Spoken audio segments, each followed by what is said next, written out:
Hey, good morning, everybody. Hey, Brother Rand. Hey, Randy. Hey, Randy. Garth. Morning. Hey, mahalo, Darryl and Garth. So Miles, I'm not sure if you guys heard, folks, but Randy couldn't make it today, so we're going with Darryl and Garth. So they are aware, and I think there's enough, discussion to fill up the hour. So, anyways, thanks, guys. Okay. Thank you. And Darryl and Garth, just would it be okay if we record this session? Yep. Okay, cool. Thank you.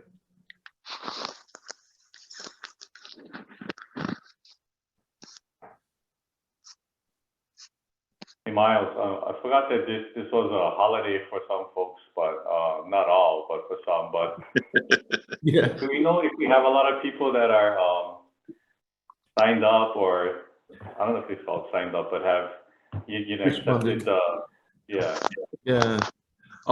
We got only 8 people that accepted, and that includes you, Toby,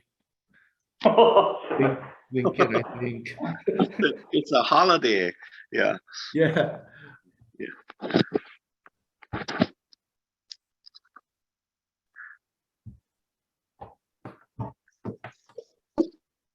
That's okay. Yeah. Whoever can will be here. We're all going to learn today. Yeah. Yep.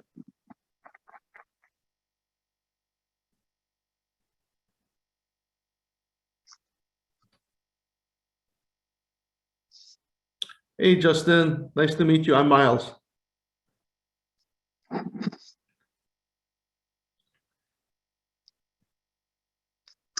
Hey, Justin, how are you doing?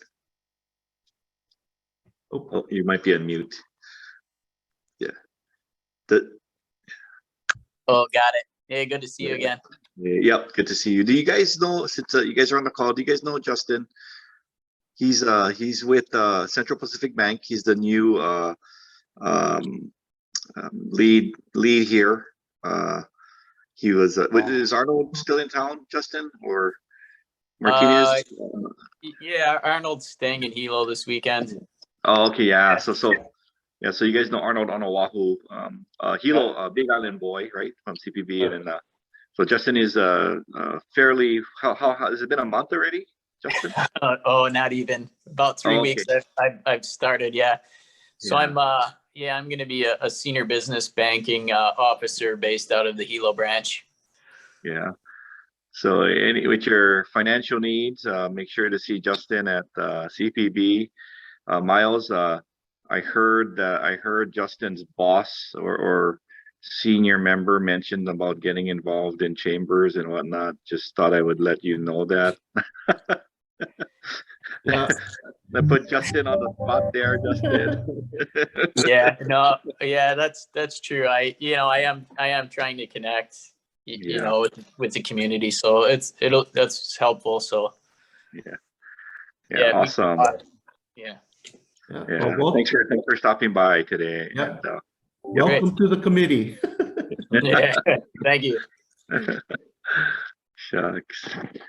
Hey, Glenn. Hey, Nui. Hello. How are you? Morning.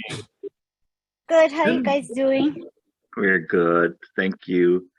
We forgot it was a holiday today. Hey, Glenn. How are you? Very good. How are you? I'm good. Yeah, I'm good. Right. You always Randy, good. Yeah, most of the time. Yeah. Randy and I were talking, us retailer guys, we forget it's holidays, yeah. We don't know what those things are. Wait till you can retire. Yeah, shucks. Yeah. Every day is a holiday. Every day, yeah. It's nice. Right. It's nice. No complaints.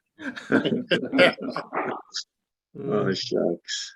But if you're like a former government grunt like me, I go, what do you mean, Newton? I gotta come work today. No What kidding. you farm? Lincoln, what you growing? What's that? What are you growing? No, nothing. Why? Oh, I thought you're farmer. You said farmer. Oh, former. Former. Oh, former. Former government. Yeah, yeah, yeah. Former government. Yeah. But Glenn, what I'm growing is privilege, and I assert my Fifth Amendment right to remain silent. You're not telling, eh? You're not telling us. Oh, shucks. That's so funny. Just make it Mm. legal. Yeah.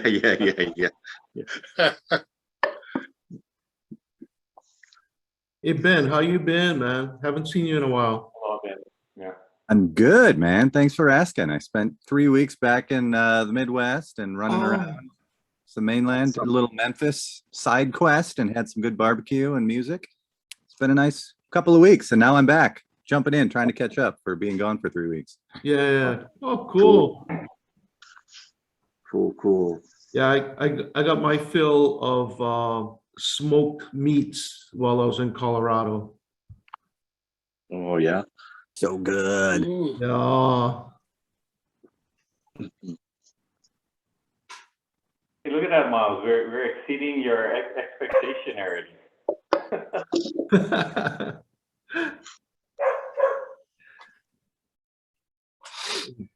So who did take a holiday today? Yeah. Probably half the chamber.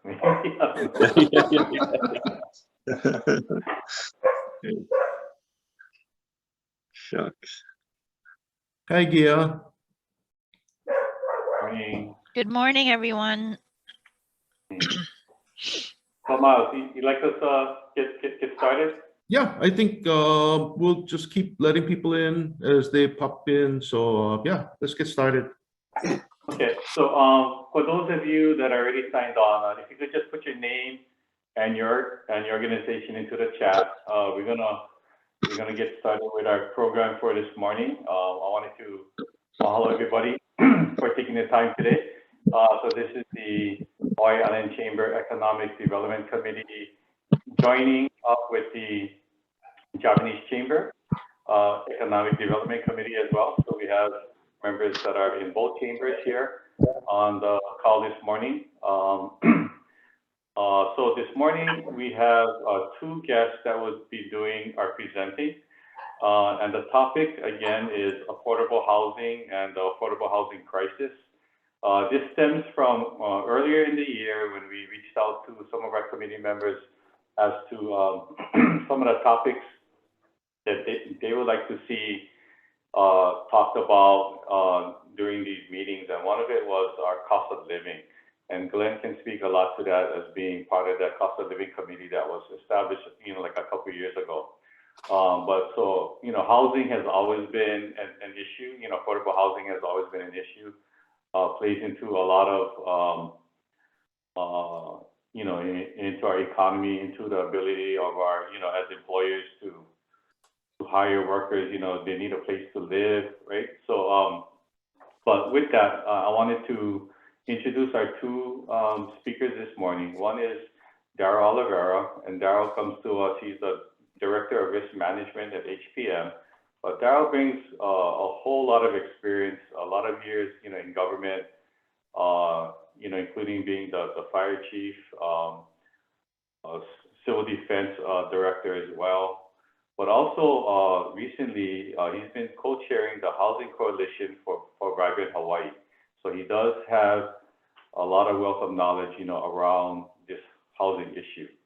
And then also we have Garth Yamanaka, who is with Yamanaka Enterprises, a longtime Kama'aina real estate firm here. Garth comes in over 15 years of real estate, experience in both real estate and also on the appraisal side as well. So Garth has a really good understanding of the market, and then also just active in a lot of not just the chamber, but a lot of other groups and discussions around affordable housing. So Anyway, I wanted to introduce Darryl and Garth. I think Darryl will go first, so I wanted to give Darryl the floor here. Thank you, Darryl. Thank you, Randy. You can hear me okay? Yeah. Again, thank you for the invitation to, come here this morning, just, talk story and share some of what maybe we've experienced both as a company at HPM providing support for our construction and building industry, but also from what we've been learning through the Housing Coalition under Vibrant. So again, thank you for allowing me to be here, and I'm hoping that there'll be good Q&A and opportunity to network more and collectively identify maybe some ideas and solutions for our community as we talk about housing crisis. And again, I feel bad always addressing groups like the Chambers, because all of you are in our community and doing so much, as well as in just the role your organization plays. You're experiencing firsthand many times the problems, again, that we talk about, and have probably even more intimate knowledge of how bad the situation can be. We try to quantify or qualify how bad our housing crisis is. We frequently turn to statistics and data and look at, what is as examples, the number of housing units we need in our community as projected by certain studies, such as the Hawaii Housing Plan and study, as well as the Hawaii Housing Demand Study that was done by TBID. And, numbers say one thing, but it's really that personal impact that really conveys the message. And for me, where it really was maybe felt personally was a couple things. I've been fortunate to have been invited by Brandy over the past years to participate in their point in time count, where they go out annually, do the actual interviews and interaction with the homeless, and identify, truly what is the percentage or the numbers out there as far as our homeless population. And coming from a previous career as a first responder in our community, I had one image of what that homeless population was like. And that's what I think we all see as the stereotypical substance abuse, mental health side of things, in the parks, et cetera. But there's a whole nother side to homelessness with families, working individuals that just don't have enough to afford housing and shelter. For whatever reason, maybe, bad decisions, bad circumstances, but they just can't get into housing, but they are working. The next time that I had an opportunity to feel it personally was when I started working for HPM 4 years ago, and coming across one of our full-time employees at our corner branch who was living out of his car, again, struggling to find housing in West Hawaii. And then you get to see, again, the personal side of it, and it hits home a lot more. So, and again, I don't want to downplay the statistics with the numbers that we talk about, but many times it's just reflecting on those personal experiences and realizing, this is a problem. I'm sure many of you or many of us have children that are aging and looking for opportunities and are faced with decisions like, do I stay here or do I leave? Because I can't afford to live in our own community. So again, these are challenges, as well as aging parents that we're faced with decisions. Do they age in place? Is it safe for them to age in place? Do we find other means for them to safely go out their senior years? And again, housing becomes one of the issues. So back to the statistics, in some of these reports, they show that our island is going to need in the neighborhood of roughly 13,000 housing units, more units by 2025. And this is a study that was released back in 2019. So from the period of 2020 to 2025, Hawaii Island was looking at a demand of an additional 13,000 housing units. Just doing the math, that comes out to over 2,000 units a year, and roughly opening the door to 7 new housing units each and every day, calendar day, for the next 5 years. Now you compare that to the number of permits that are actually processed through the system. Obviously, we're not going to hit that number anytime soon, but it just helps to maybe quantify what is that demand for new housing units. And what the system can actually provide, or we project to be meeting over the next few years. And one of the things we talk about at the Housing Coalition is maybe even changing the label. We talk about affordable housing. We're really talking about attainable housing, because affordable housing has a definition by government standards, meeting a certain income threshold. But really, when we're looking at housing in our community, it's the full spectrum of housing that our residents need. It is that affordable housing component to our working or ALICE population, our working families, even on the high-end investment side, because what we've seen, and Garth can probably give the best perspective on that, we're seeing a lot of investment taking place in our community from off-island.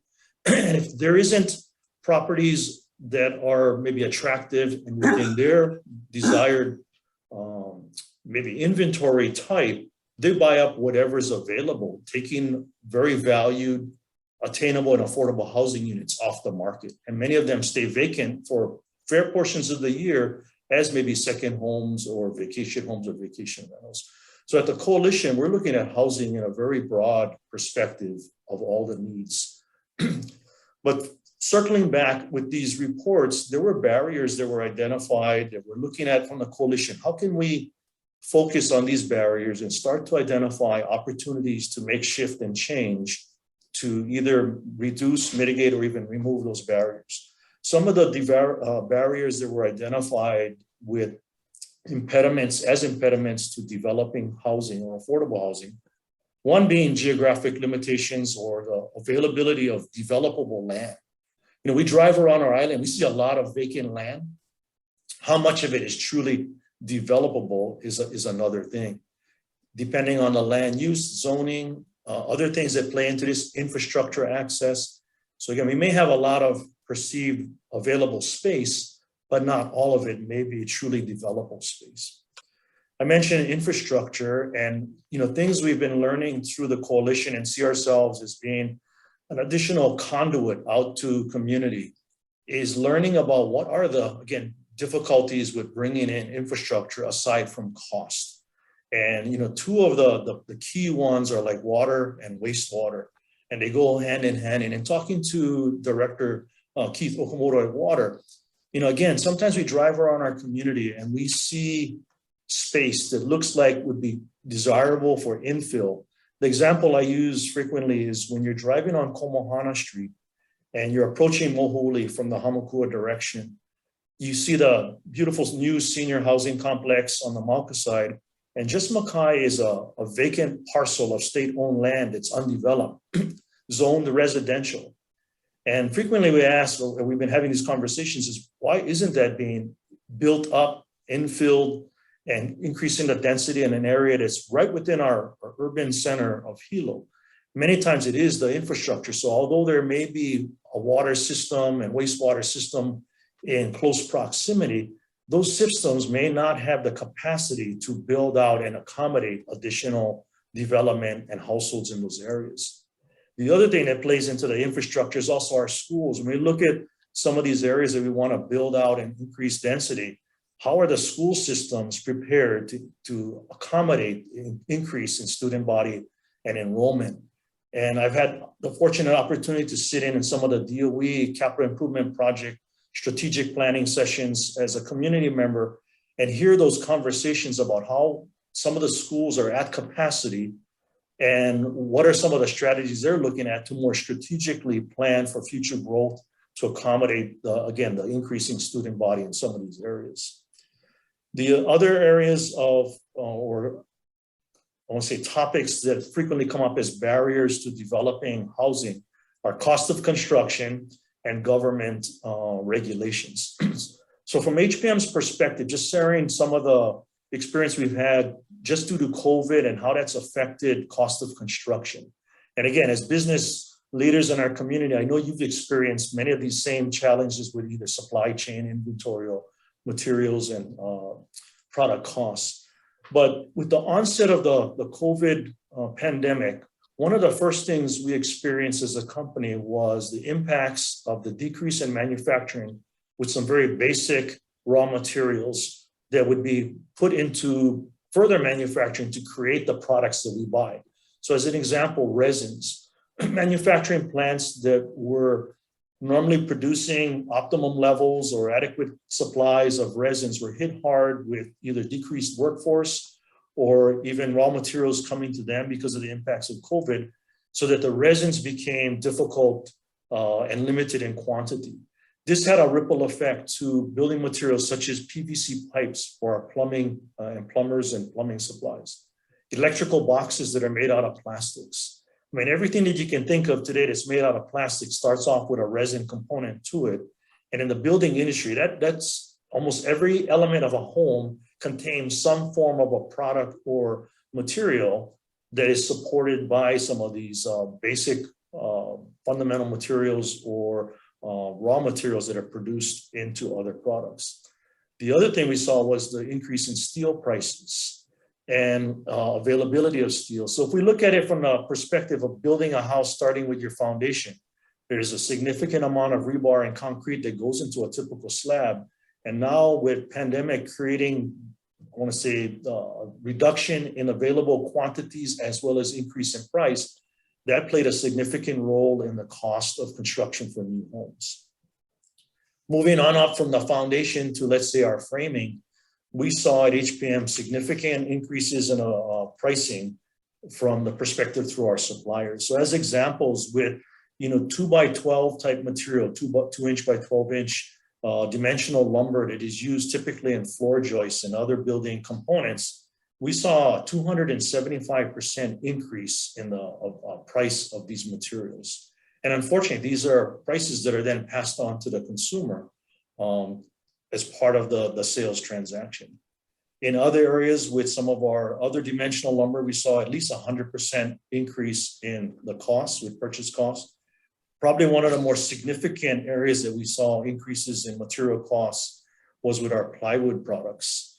Anybody that went out shopping for plywood in the peak of the pandemic this past summer was seeing plywood at unprecedented high prices across every one of the retailers on island. It wasn't uncommon to come across plywood per sheet exceeding $100 a sheet of plywood. And you can imagine now how that plays into the cost of a home, given the number of sheets that goes into the construction of a typical residential dwelling. So again, we saw these costs rising through pandemic. And as a company or a business that's trying to support our building and construction industry, one of the things we try to do is always make sure we have adequate inventory on hand to keep up with the demands for our contractors and home builders. That means trying to maintain at least a 24-week inventory on island ahead of anticipated projects so that we never run short and leave a project waiting on materials. Given that lead time with maintaining that kind of inventory presence on island, it meant that we were buying materials at some point during this pandemic at higher than normal prices.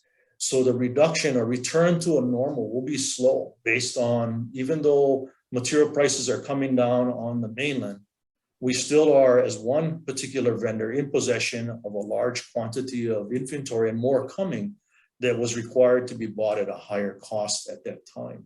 And part of that is, again, I'm speaking to the choir, because we live overseas or in the middle of the Pacific, there is a delay in getting those materials from the actual manufacturing facility on the mainland to Hawaii and then out to market. So that lag and turnaround time does play a role in the price of materials and the delay that we see in reducing prices and returning to the normal or maybe close to normal prices that we once had. The next topic I would touch on, aside from the cost of building materials, is another area of concern that have been coming up recently. And that's the changes in our building codes and how that has played into the cost of new homes. As one example, many of you know Keith Kato with HICDC, whose organization really focuses on affordable housing projects. In the midst of the recent code adoption, Keith asked me to just do a rough costing using one of his sample homes and home designs on how the code changed and would reflect in a cost increase to his basic home design. And what we saw with the increase in the truss requirements, or the number of trusses that he'd have to have based on the new code standards, as well as the roof sheathing, plywood for window coverings and other things, it would add on average, or at least at a starting point, at least an additional minimum $20,000 to the cost of one of his affordable home projects. And again, that's not taking into account all the other elements of the code changes. With that, I would just say that, as it comes to our code adoption process, that process starts at a state level. And what I've experienced over the years is community participation or business participation or the industry participation has been very minimal up until recent, maybe this past year. And really, that's the opportunity for all of us to engage in the process to ensure that the decisions made with code adoption, because there's opportunity to amend those base codes at the state level before it is then given to the county within a 2-year window by which the county has to adopt with its amendments. So I would just encourage, again, as business leaders and community members out there to be more involved and engage in the process best you can, and to help influence the direction that our codes go.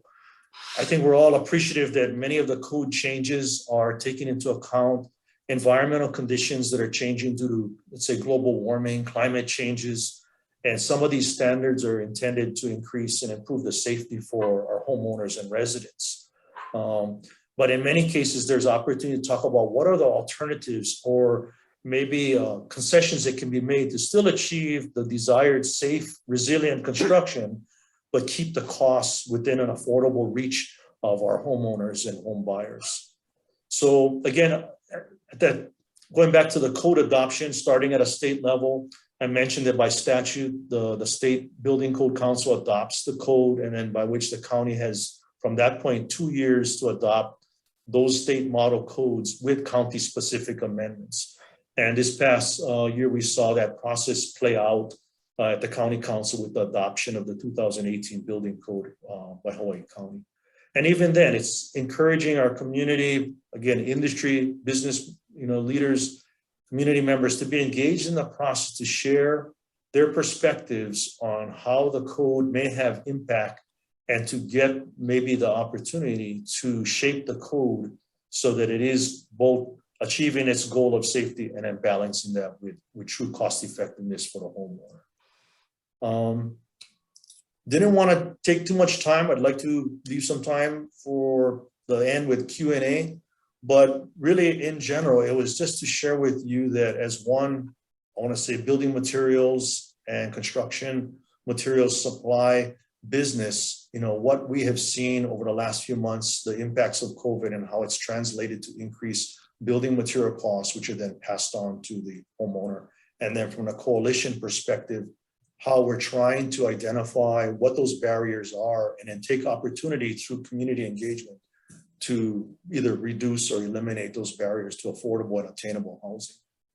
But with that, I'll turn it back to you, Randy, if you want to hand it over to Garth and then Q&A at the end. So thank you. Yeah, thanks, Darryl. And I know we probably have some questions, but we'll save it for the end. So I'm going to have Garth speak next, and then after that, we might have both Darryl and Garth maybe elaborate a little bit on some possible solutions, and then we'll finish up with the Q&A. So I'm going to turn it over now to Garth. Garth. You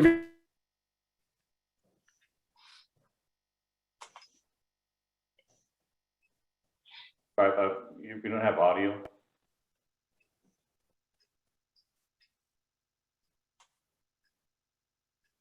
Me. Kind of broken up right now.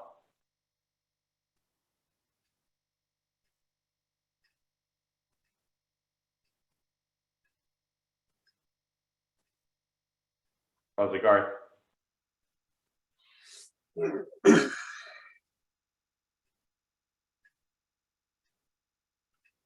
not sure if maybe you can call in, Garth. That might be a little bit better.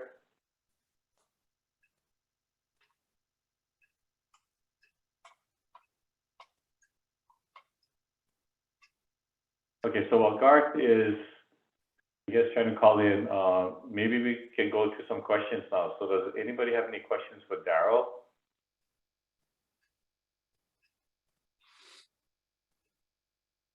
Okay, if not, I have one, Darryl. I was wondering from the building supply perspective, you mentioned some prices maybe going down. Now, what are we looking at in terms of pre-pandemic, and then, it went up and it's coming back down, but is it going to be here or back down to pre-pandemic, or, what do you see in 2022 and going forward? When talking to our buyers for the company, they see right now it returning to somewhat close to pre-pandemic. It may not go completely back down. A lot of that is going to be contingent upon, again, supply chain and manufacturing. You know, one of the supply chain challenge they've said has been the trucking side now, not only the actual manufacturing side. So we're hoping it goes back down, but they just caution that, again, a lot can change between now and the first quarter of next year. And that's the point at which they hope to see, at least locally, return to as close to that pre-pandemic price point as possible. I have a question too, but it looks like Garth is back on. So do you want to, I can defer my question till later. Yeah, no, I think we can take a question now. And then, Okay. then after that, we'll go to Garth. Darryl, what do you, is Darryl, what do you think about timing? Quarter one, quarter two? Because, you know, we have folks who want to get started, hesitant to get started, trying to look for the right time to bid the project. Yeah, so as I mentioned, you know, our buyers are looking at least for HPM, because as I mentioned, Yeah. and I would anticipate many of the other local in-state building materials retailers face the same thing. We brought in inventory to try to stay, you know, to our standard and making sure we had adequate supply on hand. So we do have currently material that was bought at a higher price. We're doing our best to minimize that impact, but based on their forecast, we're looking at the beginning or partway through the first quarter of 2022 is when we'd see us getting most the newer pricing or the close to pre-pandemic pricing on building materials and away from what we've already brought in that's been at a higher elevated price. Okay. So cost-wise should be better in first quarter of 2022. If we have an owner that's ready to go, I mean, do you see why they should wait? Because we have some contractors available now. Would they get better pricing? Yeah. I would say, you know, that's something that they could come in and discuss with our sales team, or have their contractor discuss with our sales team on what they're experiencing. And just to put it in perspective, during the peak of some of these challenges, our buyers were telling our sales team, do not hold quotes beyond 2 weeks. That's how volatile it was. I can only imagine how challenging that could be for a contractor trying to bid a job, knowing that, again, pricing could change in just a matter of a few weeks. So I would say the best thing for those builders that are considering, have their contractor engage with our contractor sales team, who have the best information to guide their decision on whether to start or postpone for a little bit. Thank you. Darryl. Garth, let me see. Do we have you on audio? Do you have audio a phone call in now? Yeah, can you hear me now? Okay, take it away. Perfect. Sorry about that. I'm not the best at Zoom, so well, I appreciate Randy and Toby having me here today. I really do appreciate being able to network like this and talk to people, because it's really hard to get through all the data and understand what's going on. You really need to be connected to all the different parts of the economy to figure out or give you the best chance to estimate what's going on out there. You know, it's really is tough. But as Randy mentioned earlier, I've been doing appraisal work since early 2000. Started off in Las Vegas and ended up joining my family's firm in real estate. I still do appraisal, and through my appraisal work, I've been keeping track of a lot of the numbers. So I've been asked to kind of go through some of those numbers and what's going on in the market today, and just give my perspective on what I'm seeing. And hopefully at the end, maybe we can have a discussion on what other people are seeing, and maybe figure out some things we can do to help. But through my appraisal work, I've been tracking the supply, for how many years now. And since COVID started, really saw a huge impact on the supply numbers available for purchase. And when I say that, I'm talking about residential houses. But I want to say from March 2020 and before that, you're never seeing less than 1,000 houses available on the island. And since COVID hit, that number, say from March 2020 to about July this year, it went from about 1,100 units all the way down to about 350 units available. So huge decrease in the number of houses available. Since July of this year, it kind of stabilized, and we're back up to over 400 or 450 units on the island available. But really shows the impact that the COVID had on us. From that perspective, you know, people always ask, well, where's all this? What happened to the supply? Where's all this demand coming from? And you know, the numbers aren't real clear. The foreign buyers maybe take up about 2% of total buyers. Out-of-state buyers will take up maybe we're seeing about 24% is coming from out of state. But there's a huge number out there, and it's in state. But the part you can't really tell is if it's from this island or from other islands. And in my conversations with agents, a lot of it is coming from Oahu. And I think that's part of the problem we're seeing in the prices going up. The price levels have gone up. And a lot of this information, I'm sure a lot of you know, but you know, the median sales price in Hawaii County is up about 26% since 2019. Condos are 32% increase in price. And when you kind of look at where these buyers are coming from, you know, they're all coming from higher end markets. You know, you've seen California, you've seen Washington, Oregon, and again, Oahu, we believe a lot of these buyers are coming from.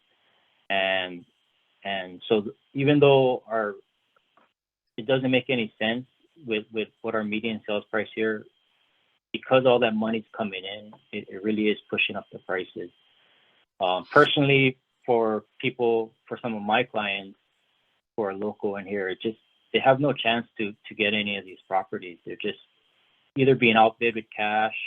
If you're not coming in with cash or something really attractive, you just have no chance. So for buyers that are husband and wife working, you know, just maybe they're making the median income, they have no chance with 20% down and whatnot, because they're just getting outbid every time. And, you know, when I talk to agents, there are a lot of people coming from the mainland and a lot of people from Oahu.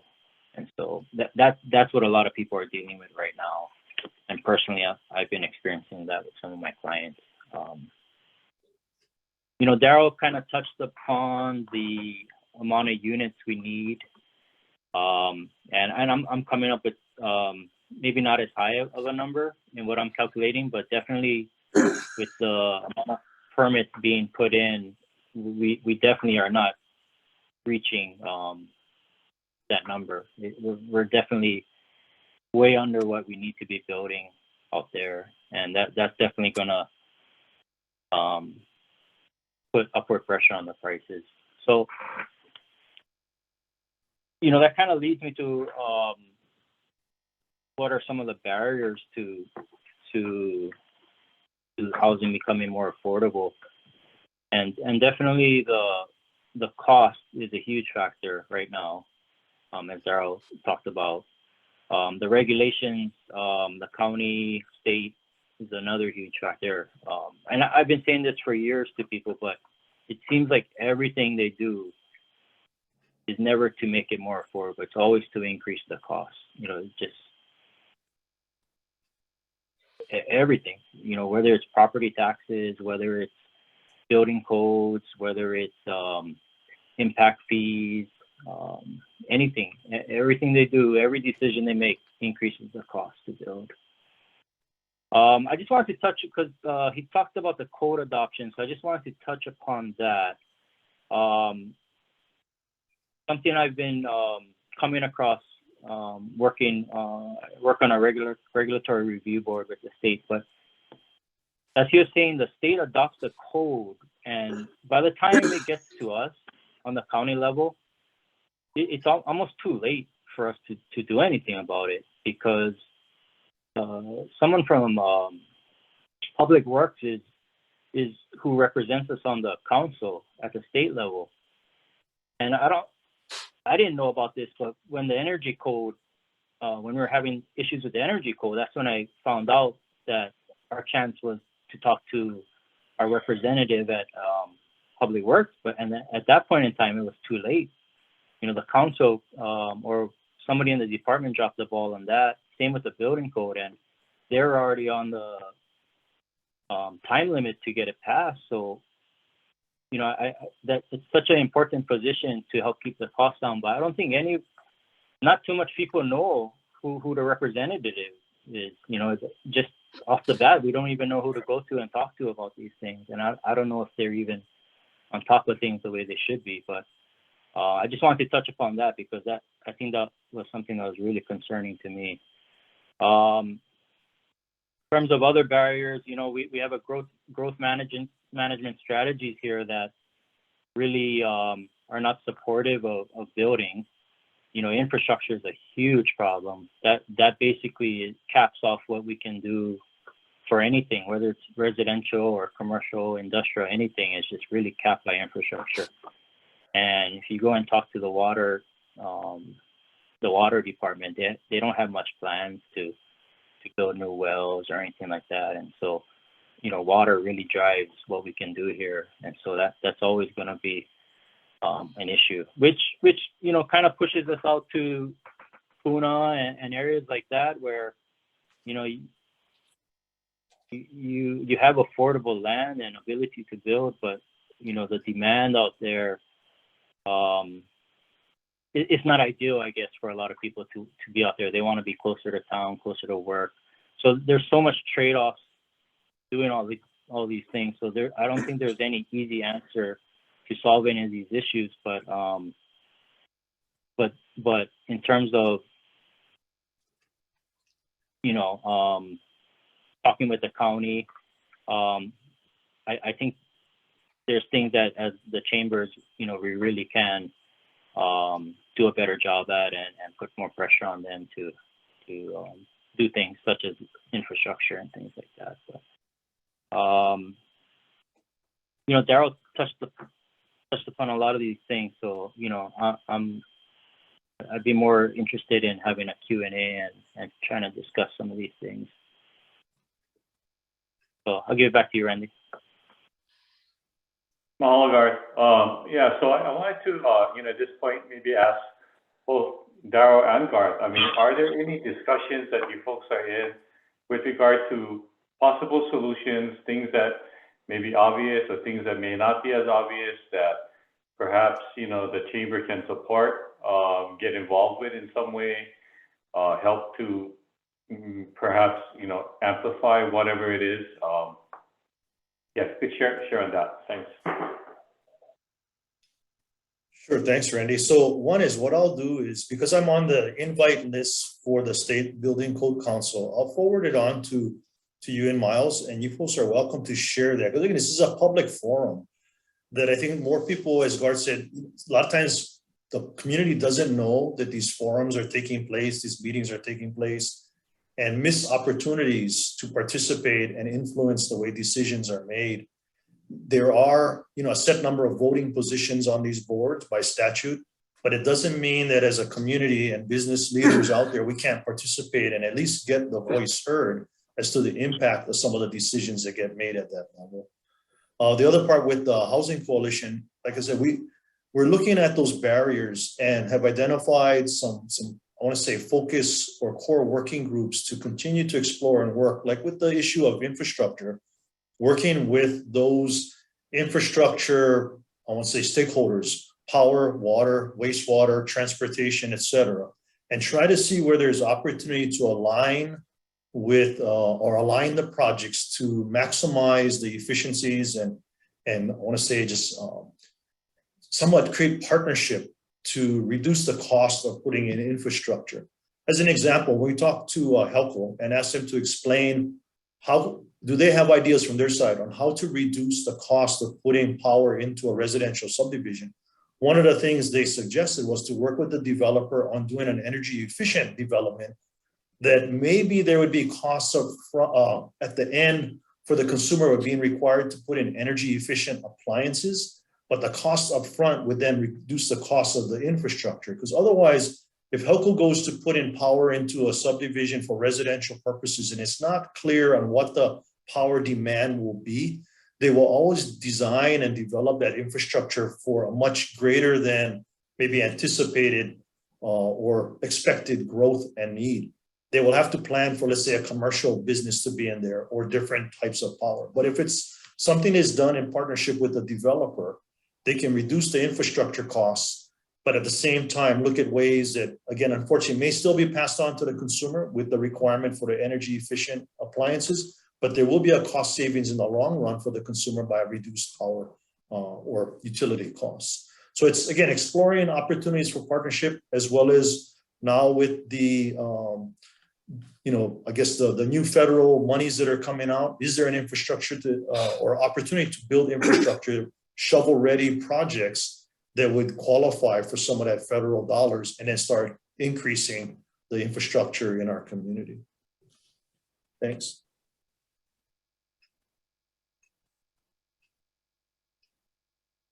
Garth, just to touch upon that, I think there's money out there definitely for us to go after. I don't know. We've had conversations with some of the legislators, and the federal bill. I think it just got passed. But stuff like that, and we have all this other money available, disaster relief. All these other avenues possibly that could be utilized. But I really do feel that they need to be investing more money into the infrastructure and looking at it from that perspective. Because when you talk to them, you really don't get the idea that they're even looking into those kind of things as much as they should be. So I don't know how the chambers can be more involved in that and really pushing that point home, but it really is a limiting factor to any type of development going on. And once you get into that, once you go in there and start looking to do anything, that you're going to have to answer those questions anyway. So, and a lot of times it's not there, and you're going to have to put it in. So that's why things don't get built. Okay, so maybe we can go to any other questions for Darryl and Garth.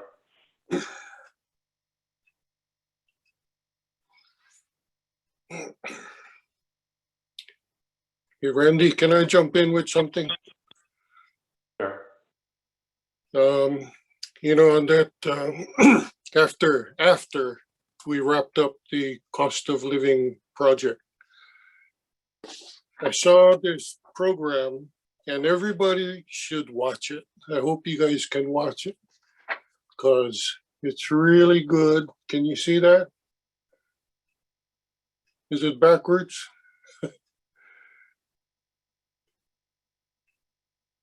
Anyway, Glenn, you can put it in the chat. Well, I'm using my phone. It's really hard to type. Oh, okay. Okay, anyway, you guys can put it on a mirror or something. But I watched it now 4 times. 4 times. And the things that Peter Savio said are just, really eye-opening. And the thing is, this affordable housing problem has been around for decades. And it's going to be solved at higher levels. I mean, it's going to take the ledge, the executive branch, and even our congressional people. I mean, we're talking Jones Act, we're talking taxes, zoning, all those kind of things. The stuff like codes, that's like at the bottom of it's at the end of the line. Things need to be solved and changed way up at the top. And what I found out in doing the cost of living thing is there's got to be follow-up. There's got to be follow-up. We got to push, and like Garth said, got to put pressure on the politicians. That's the only way it's going to get done. When you watch the program, that PBS program, they're going to show you a brochure about the problem of affordable housing that was published in the 1970s. So, things keep going on. And just watch the show and listen to what Peter Salvio says. He's got some really high-level ideas that is going to take a big movement to get the thing solved. But the ideas he has are just really eye-opening. So that's my suggestion. Unfortunately for me, it came out. The episode ran in January, and we were done with the project in November, so I couldn't use any of his stuff. But man, it's a great program. I watched it 4 times. I hope you tune in and check it out. Thanks. Excellent. Thank you. Other comments or questions for Darryl and Garth?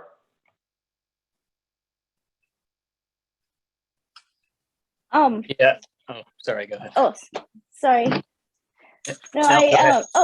Sorry, sorry, Justin. Just touching on what Glenn just mentioned. I visited a project in Oahu recently called Ulana, and it's a affordable housing project. And it kind of is,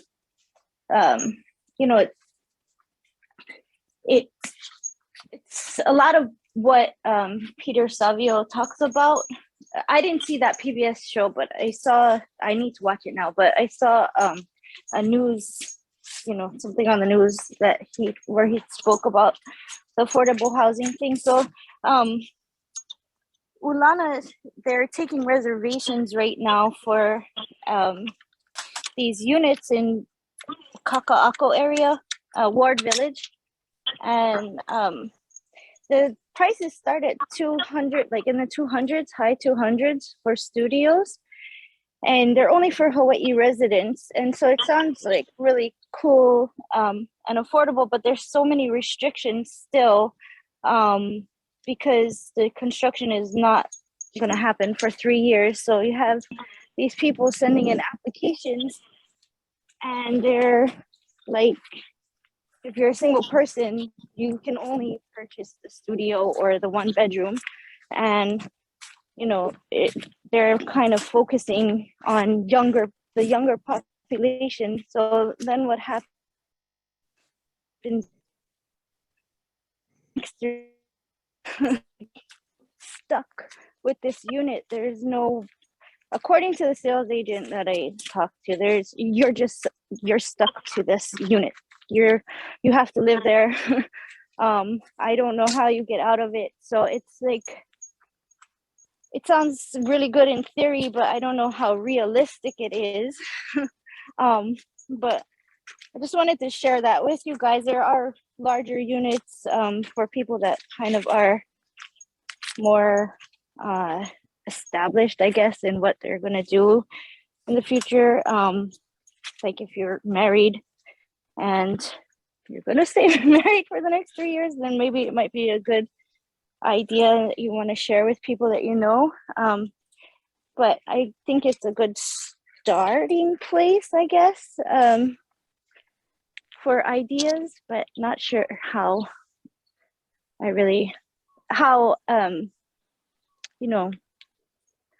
viable it is for a lot of younger people. That's Well, all I it have to say about that. It could be, it could be on the restrictions. And just based on what he said in that program, if somebody gets into one of those affordable units, then they can only sell it to another resident compared to selling it to somebody from Japan or California, which then drives up the costs. I mean, it drives up the prices. So that could be one of the things he was talking about. Yeah, so I guess that is I guess basically what happens is that if they do resell it, then they have to pay back the equity portion. They have X amount of years that they're required to live there, or they have to pay back the equity portion to the developer. But it just, I think it's an awesome start. It just seems awfully restrictive, but it's I think it's a really good place to start. You're right. It keeps it from becoming an international market. Thanks, Yeah. Louis. I think Justin, you got something to share. Yeah, this is I don't know, maybe a little off topic, but I was just wondering if anyone might be able to provide me some insight into like the short-term vacation rental, the recent changes and more so like does anyone have any ballpark idea of how many housing units are locked up into vacation rentals in the Big Island, and possibly what is the new regulations, how might that possibly free up some housing? So I know there's some restrictions now as far as that you can't have short-term vacation rentals in res zones or on ag properties.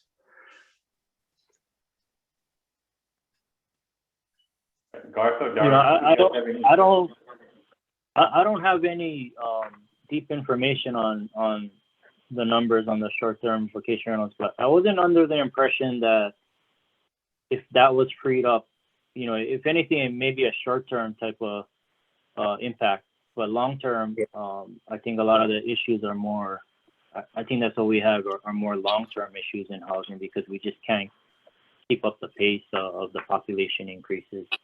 So there may be inventory that comes up, and not to change it, but I had a feeling that the moratorium we had was going to have a bigger impact, and that may have increased the supply a little here in the last few months, but even that it didn't have the impact I thought it may have. So in terms of the short term, I really see that as more of a short term type of help than anything.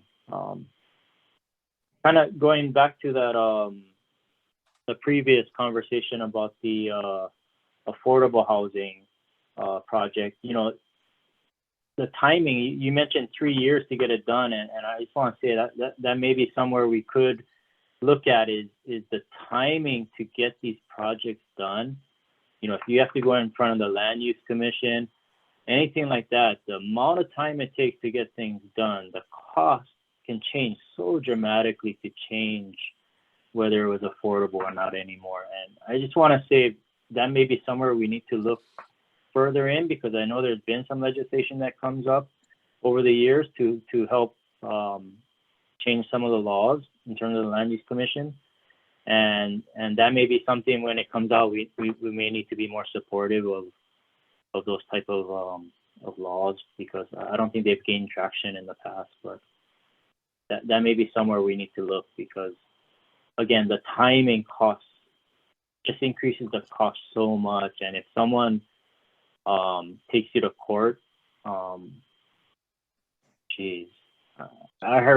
I've been hearing for some developers at least $1 million if they have to go change something with the land use commission. So, you know, that's the kind of cost we're talking about. But.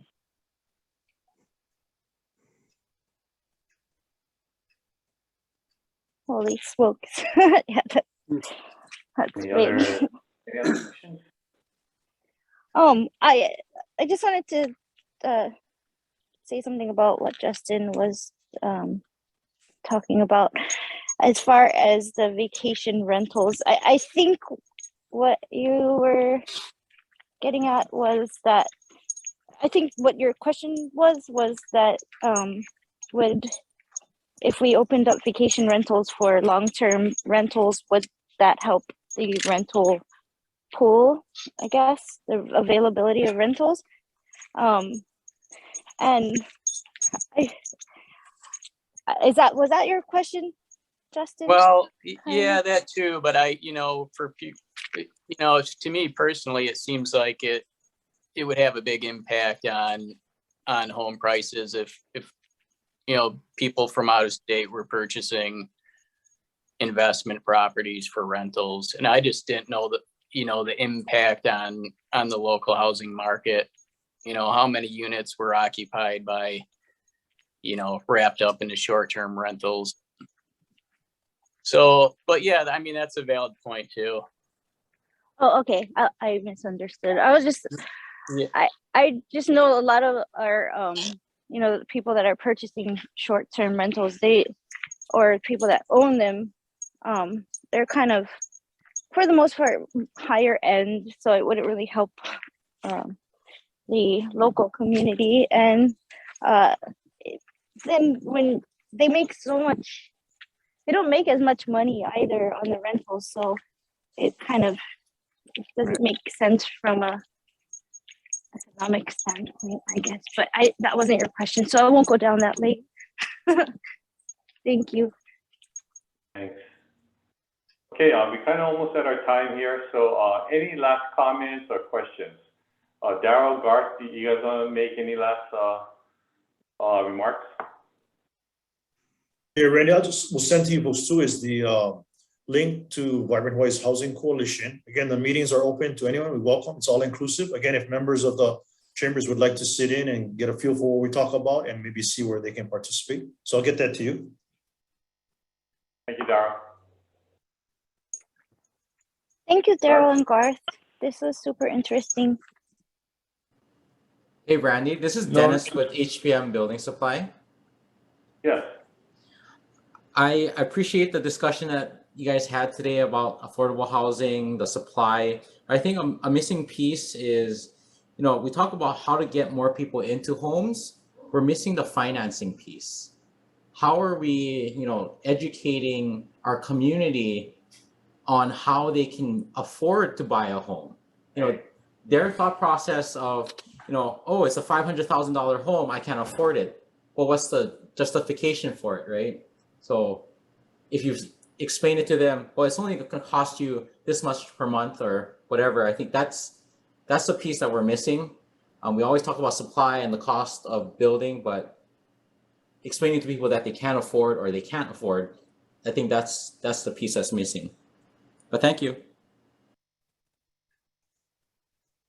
Thanks, Dennis. All right, well, we're kind of out of time. I wanted to, again, thank Darryl and Garth and all of you for making this meeting today. We again meet on typically the second Thursday of every month.